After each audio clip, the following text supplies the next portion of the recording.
Saya tidak melihat Gus Dur pro-Zionis. Tidak. Saya dengan Gus Dur bersahabat. Tahu saya bagaimana Gus Dur. Ya memang Gus Dur itu ketua Yayasan Shimon Peres, benar. Oh dia dapat dana, iya betul. Untuk membuat hubungan diplomatik dengan Indonesia, dengan Israel, betul. Tapi kan sampai wafat dia nggak buat. Itu cerdasnya Gus Dur. Dia menolaknya halus. Gimana, bisakah dibuat hubungan diplomatik antara Israel dengan Indonesia? Bisa, kata Gus Dur.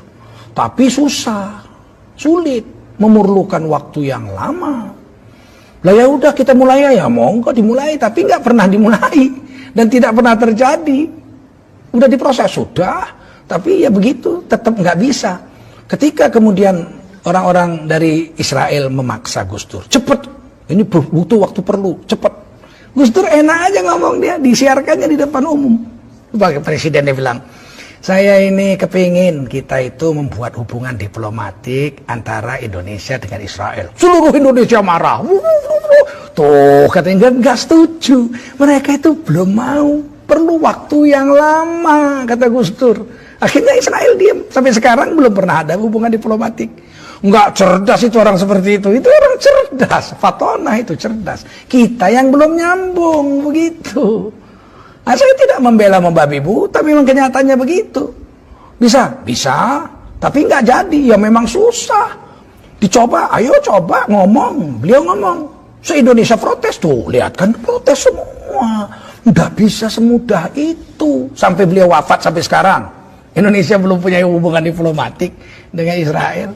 Nah ini hal-hal seperti ini. Tidak semua orang bisa. Saya nggak bisa.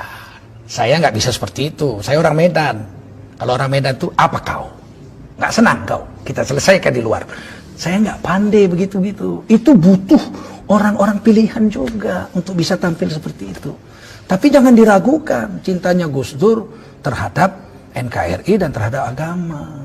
Beliau itu satu kelebihan yang jarang orang dapat.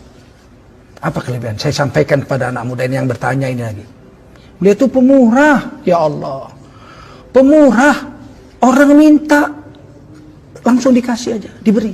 Nggak mikir itu. Bahkan kadang-kadang Gus Dur itu uang belanja istrinya dikasihkan ke orang untuk makan orang. Coba bayangin. Tapi istrinya nanya, Mas, duitnya udah tak kasih orang, tadi ada orang kesusahan. Lah kita gimana? Kita kan belum susah.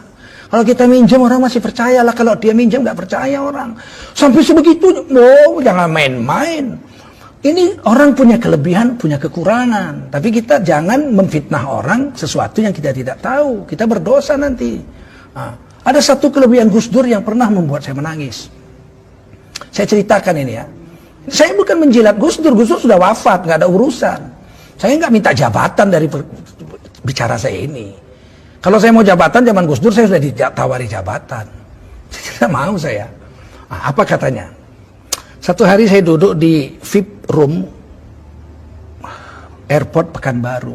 Saya tamu gubernur. Saya duduk di ruangan tunggu gubernur untuk menunggu pesawat terbang. Waktu itu acara TV One tokoh kita sedang diputar. Saya minum teh habis sholat asar di situ menunggu pesawat. Tiba-tiba muncul situ tokoh kitanya itu Gus Dur. Gus Dur. Tapi beliau sudah wafat. Tokoh kita begini-begini, kemudian ibu belum wafat Gus Dur. Ibu Sinta Nuria diwawancarai. Apa sih kelebihan Gus Dur itu? Kata pewawancara itu kepada Ibu Sinta Nuria.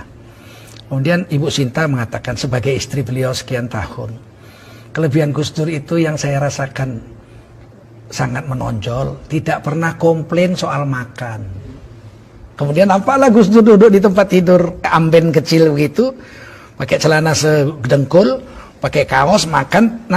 Lauknya itu cuma ayam goreng paha sebuah, nggak ada sayurnya, nggak ada sambalnya, nggak ada kecapnya, nasi putih. Jadi nasi putih ayam, disendok nasinya ke mulut pakai sendok, ayamnya digerawat pakai tangan. Kemudian Gus Dur makan, disuting begitu. Jadi itulah kelebihan Gus Dur yang membuat saya itu bahagia, kata Ibu Sinta Nuria. Salah satunya seumur hidup perkawinan kami beliau tidak pernah komplain soal makanan. Saya langsung keluar dari situ nangis saya. Sebab kelemahan saya paling besar adalah komplain makanan. Saya sejak kecil ibu saya itu pandai masak dan saya anak laki-laki satu-satunya. perempuan 6, laki-laki 1. Sehingga saya makan tuh sangat dimanja. Mau pakai gulai, pakai ini, namanya orang Melayu. Ikan goreng, gulai, segala sambal. Saya keluar, istri saya orang Banten. Sejak kawin tuh biasanya rebus-rebus lalap, rebus-rebus lalap. Sempat saya bilang satu hari makanan ini, makanan kambing ini saya bilang. Sampai istri saya menangis. Sebab kami orang Melayu lemak-lemak kayak kelapa. Dia lalap-lalap, tiap hari lalap-lalap rebus, lalap-lalap rebus. Jengkel juga saya. Saya keluar, saya ambil handphone. Saya telepon istri saya di Jakarta, saya bukan baru. Adik, iya bang, abang pulang. Pulang deh, abang sedang nunggu pesawat. Loh abang kok nangis? Saya bilang, saya minta maaf adik. Saya selama ini selalu komplain soal makan. Pernah saya bilang makanan kambing. Kadang-kadang saya banting juga meja gitu. Gak suka saya, makanan gak enak. Saya minta maaf. Istri saya bilang, abang sehat bang. Abang kan gak apa-apa kan.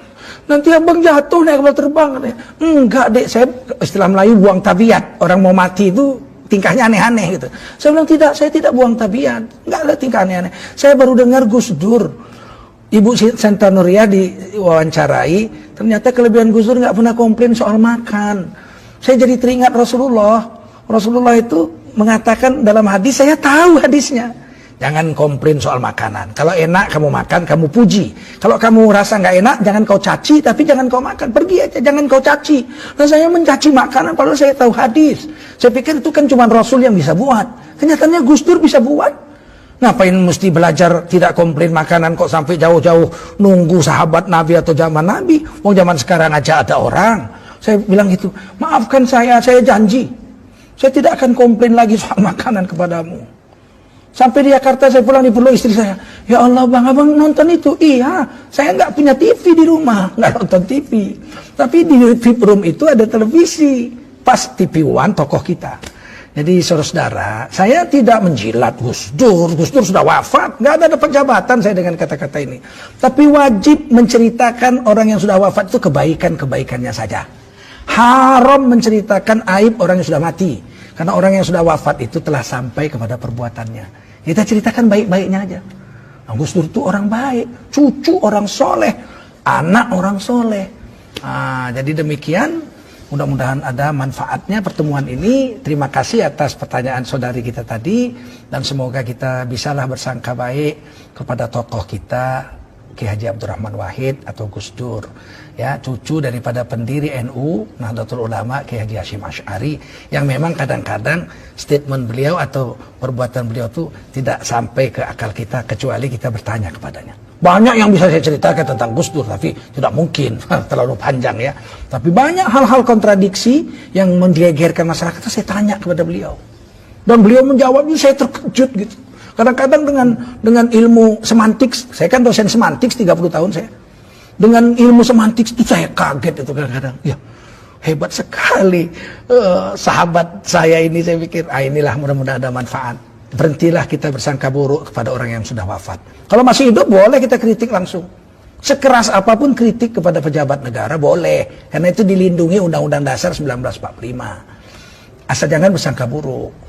Kritik aja silakan, atau nanya. Kalau nggak jelas tanya pakai tanda tanya.